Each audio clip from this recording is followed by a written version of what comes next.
Hey, what's up guys? Today we're going to be modifying and upgrading a winch I got in on trade for the ramp truck today. I have already bought some of the upgrades I'm going to be doing to it. I'm going to be upgrading to a solid state solenoid, wireless winch controllers. I have some aeroshell grease and some leftover 2 gauge battery cables. For the solenoid mounting bracket, I'm going to be imitating the Warren M8274 that has the big gear housing on the side of it with the motor on top. I've always wanted to get, that was always the plan, to get that winch for the truck, but I've been told that it is too fast for a ramp truck. So this one should work perfectly, but I want to give it that classic look. I'm just going to do a quick time lapse of the teardown of the winch. There's a million videos on YouTube about how to take them apart and rebuild them. So I'm not going to do that. I'm just going to do a time lapse of it. To take the winch apart, it's just 2 5/16 to get the motor off, and 4 Allens that hold this together, and then 8 Allens on each side that holds the 2 sides to the drum.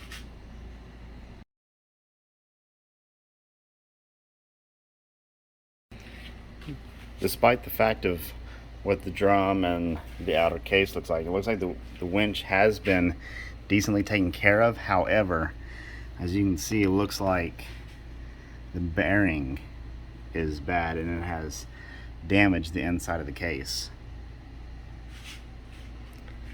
And there's a little bit of damage on the inside of the case on this side. So this winch looks like it had been heavily used in the past, but it looks like they have kept up on greasing it and keeping it cleaned out.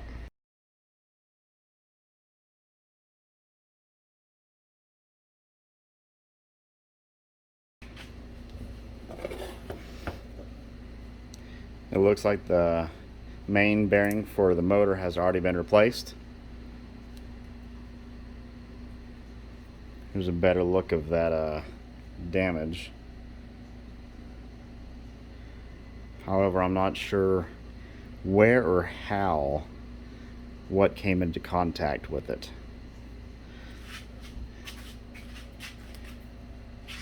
There's a bunch of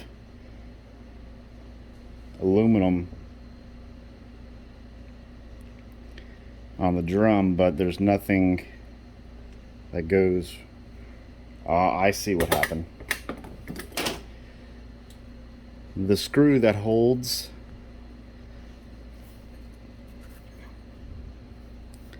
the cable in place was too long, and that's what caused damage on the inside.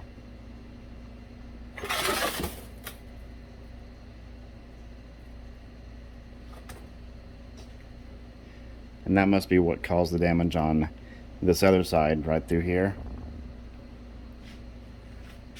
Well, possibly not. It may just be where the drum is contacted.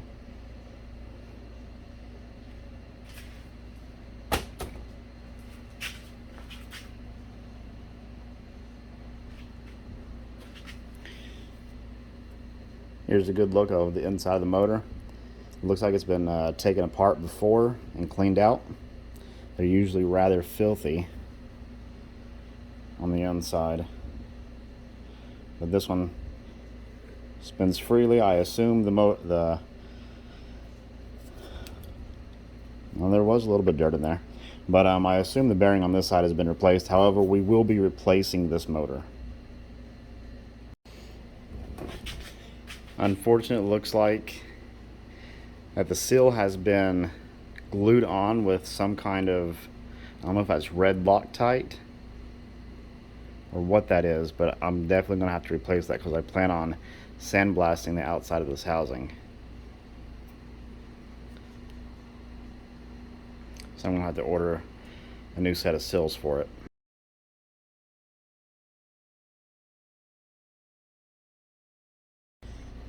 The planetary gears are nicely greased and free. The slide moves easily. That unlocks the main drive hub for free spool. I'm going to go ahead and take this apart and get it all cleaned up in the parts washer. I have all the gears out of the parts washer. They're all cleaned up. Everything looks perfect. There's no scarring. There is a little bit of scarring on the inside of the free spool where it sits in there, but it is fine. It doesn't look like they used a gasket though when they put it back together. And I did just notice there is a lot of grease inside where the brake is supposed to go, and that brake needs to be completely dry in there. So I may have to replace the brake. Alright, so I cut down 2 sleeves for my solenoid mount. And I picked up some 1-inch flat bar and some 2-inch flat bar today. And the solenoid mount will mount something about right there. I'm using my vise and a 2-inch round pipe I had left over to mimic the Warren 8274, or the old, it'll look more like the Bellevue winch with this flat radius on the sides when I'm done with the mount for the solenoid. Here is a quick preview of what I have so far for the solenoid mount.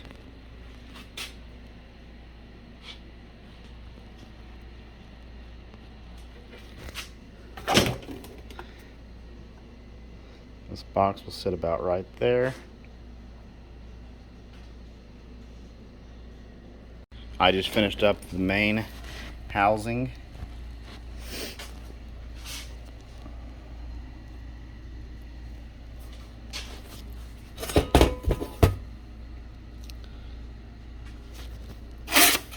And I'm getting ready to bead roll the cover. This is to replicate the gear case.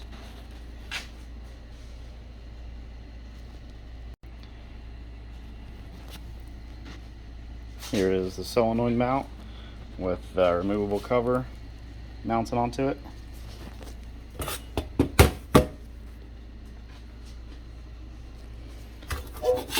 At the moment, I don't have anything planned to go inside of there.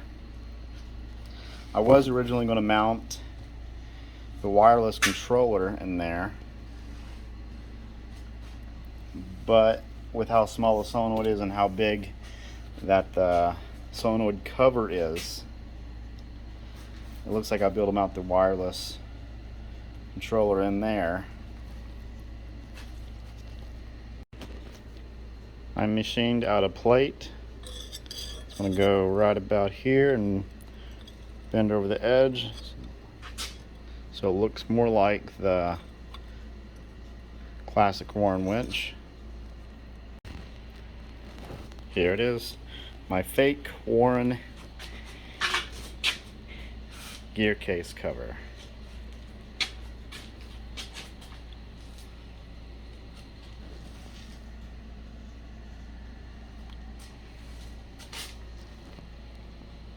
And the entire purpose of this fake gear case is to hold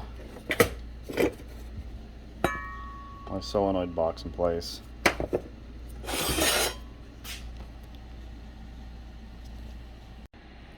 Here's a quick mock-up of it.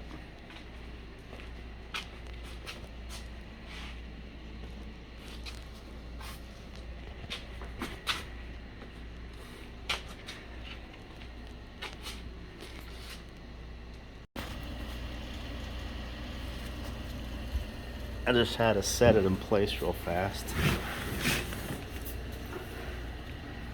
I made a block-off plate out of some scrap aluminum.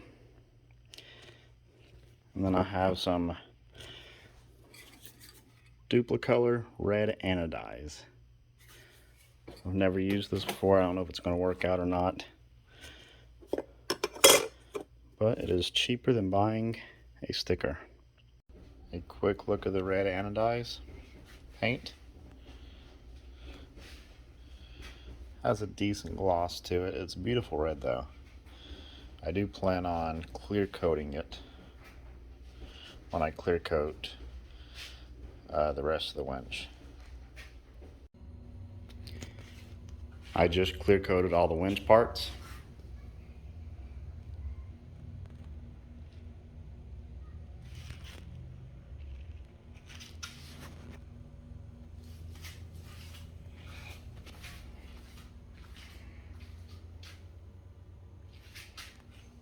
They all came out pretty nice.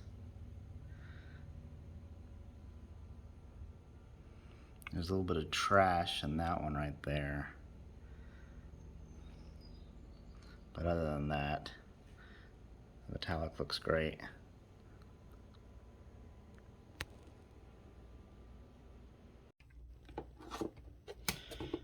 I ended up making a aluminum patch panel. You can see right here, the previous owner had cut that for to get the wire out. Originally a sticker goes up here, so I just made a panel that I can put the sticker back on because I don't want to spend $50 on a new plastic cover. I didn't record the process, but I have the winch gear housing fully assembled. Everything works as it should.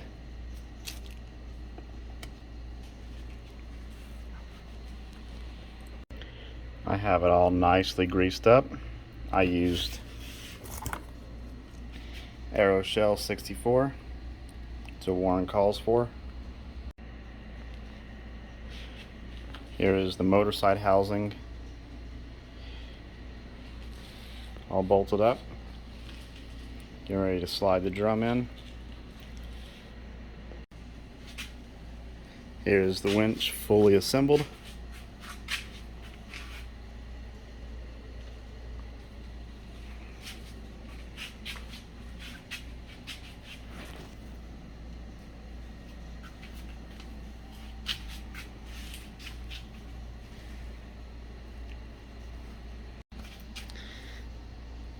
I've got it all wired up. I have the wireless remote hooked up to the solenoid.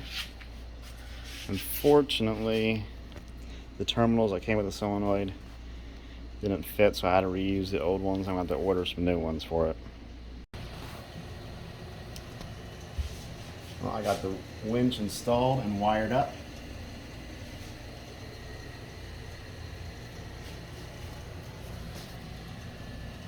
Turned out pretty good.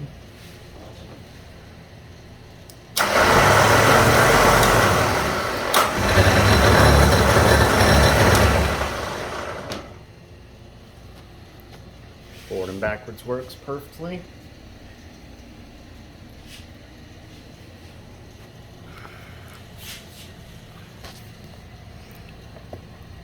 Shifts into free spool.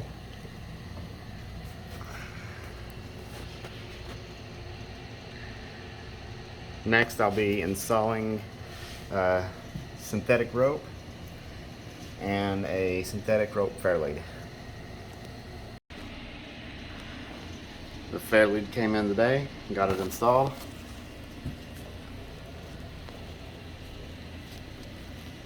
Alright, here it is.